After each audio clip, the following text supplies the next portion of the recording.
Hi friends, काल चौथा problem आपण सोडवला आहे. आज आपण पाचवा प्रॉब्लेम बघतोय. पाचवा प्रॉब्लेम बघा. Sucheta and Gayatri are partners sharing profit and losses in the ratio of 3:2. Ratio दिलेला आहे आपल्याला 3:2. त्यानंतर त्यावरून आपल्याला trading account, profit and loss account आणि बॅलन्स शीट तयार करायचं आहे. ट्रायल बॅलन्स दिला आहे आपल्याला. ट्रायल बॅलन्सवरून आपल्याला हे 3 अकाउंट तयार करायचे आहेत. Trial balance as on 31 March 2019. Okay, let's check.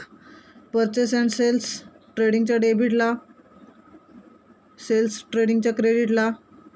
Works manager salary जी आहे ती ट्रेडिंगच्या डेबिटला. कॅपिटल लायबिलिटी ओपनिंग स्टॉक ट्रेडिंगच्या डेबिटला. डेटर asset creditor liability. Wedges and salary ट्रेडिंगच्या डेबिटला. आता इथे वेजेस अँड सॅलरी दिले म्हणून ट्रेडिंगच्या डेबिटला. सॅलरी अँड वेजेस दिलं असतं तर प्रॉफिट अँड लॉसच्या डेबिटला. त्यानंतर bills receivable asset, bills payable liability. डिस्काउंटची अमाऊंट कुठे बघायची? क्रेडिट साईडला आहे, त्यामुळे डिस्काउंट प्रॉफिट अँड लॉसच्या क्रेडिटला. मोटिव्ह पॉवर ट्रेडिंगच्या डेबिटला. कस्टम ड्युटी ट्रेडिंगच्या डेबिटला. इंटरेस्ट अमाऊंट कुठे बघायची? क्रेडिटला आहे, त्यामुळे प्रॉफिट अँड लॉसच्या क्रेडिटला. त्यानंतर अनप्रोडक्टिव्ह वेजेस प्रॉफिट अँड लॉसच्या डेबिटला. ऑडिट फी प्रॉफिट अँड लॉसच्या डेबिटला. रेंट प्रॉफिट अँड लॉसच्या डेबिटला. कन्व्हियन्स प्रॉफिट अँड लॉसच्या डेबिटला. Goodwill asset, copyright asset, building asset. Partner म्हणजे सुचेताज लोन दिलं आहे. लायबिलिटी, इन्व्हेस्टमेंट असेट आणि कॅश ॲट बँक असेट. अशा पद्धतीने सगळं ट्रान्सफर करून घ्यायचं बघा व्यवस्थित. ट्रान्सफर केल्यानंतर ॲडजस्टमेंट पहिली बघा. ओके, ॲडजस्टमेंट पहिली आहे. Stock on 31 March 2019 was valued at ₹19,700. Closing स्टॉकची अमाऊंट दिलेली आहे आपल्याला 19,700. ॲज युजल मी म्हटलं होतं तसं आपल्याला प्रत्येक प्रॉब्लेममध्ये ही ॲडजस्टमेंट असणारच आहे.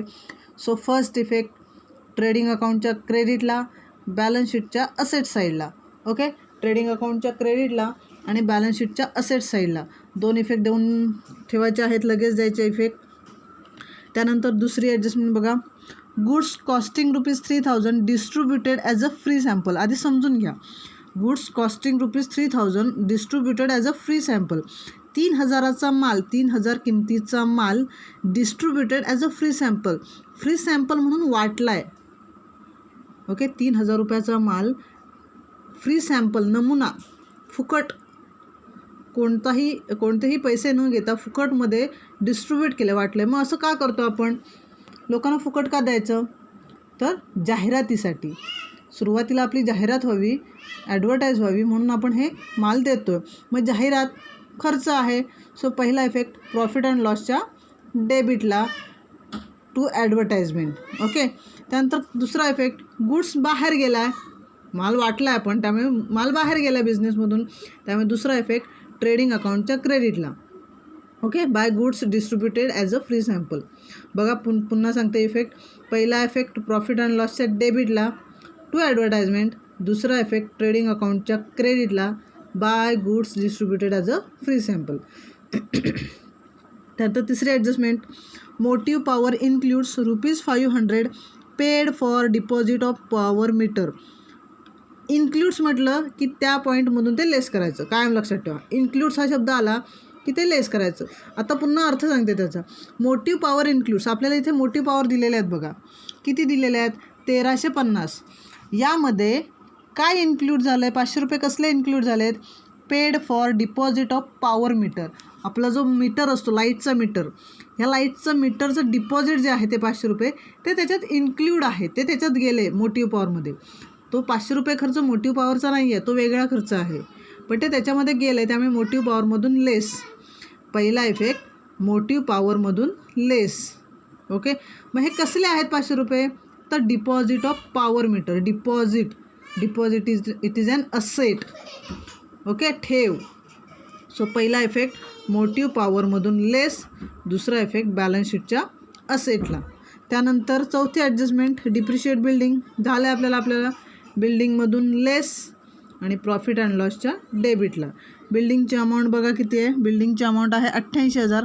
88,000वरती 5% थोडंसं शॉर्टकट वापरायचं. 88,000वरती 10% 8,800, एक शून्य कमी केला, त्याचे निम्मे 4,400.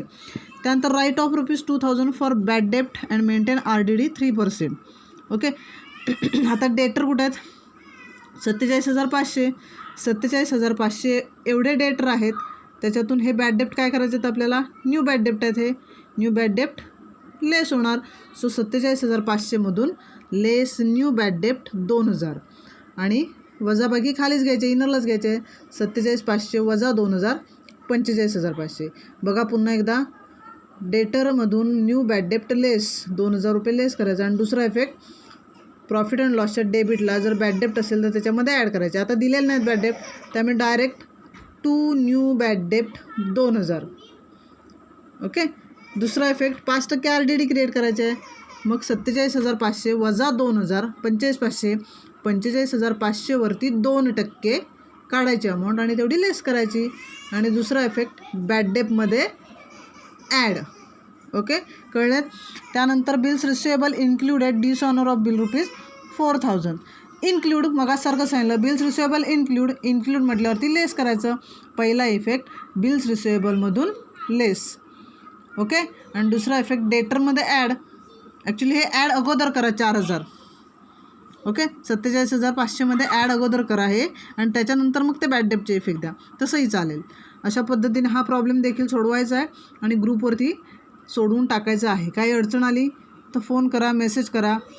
Okay, bye.